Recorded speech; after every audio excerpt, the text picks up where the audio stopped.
యేసు రక్తమే జయం పరిచర్య ప్రైజ్ ద లార్డ్. డిసెంబర్ 22వ తేదీ 2024. ఈరోజు దేవుని వాక్యము. సియోను నివాసులారా, నేను వచ్చి మీ మధ్యను నివాసము చేతును. సంతోషముగా నుండి పాటలు పాడుడి, ఇదే యెహోవా వాక్కు. జకర్యా 2వ అధ్యాయం 10వ వాక్యము. సియోను వాసి అయిన యెహోవాను కీర్తించుడి, ఆయన క్రియలను ప్రజలలో ప్రచురము చేయుడి. పరిపూర్ణ సౌందర్యము గల సియోనుల నుండి దేవుడు ప్రకాశించుచున్నాడు. సైన్యములకు అధిపతి అయిన యెహోవా సెలవిచ్చినదేమనగా, మిమ్మును ముట్టినవాడు తన కనుగుడ్డును ముట్టినవాడని ఎంచి తనకు ఘనత తెచ్చుకొనదలచి మిమ్మును దోచుకొనిన అన్యజనుల యొద్దకు ఆయన నన్ను పంపియున్నాడు అని జకర్యా గ్రంథంలో వ్రాయబడింది.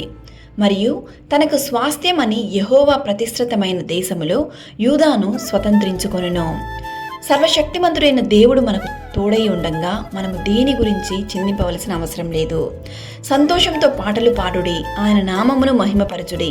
ఆయన మనతో నివాసము చేస్తున్నప్పుడు సంతోషము సమాధానము ప్రతి ఒక్కరి హృదయములలో కలుగునుగాక. సియోనులో నుండి యెహోవా నిన్ను ఆశీర్వదించి దీవించునుగాక.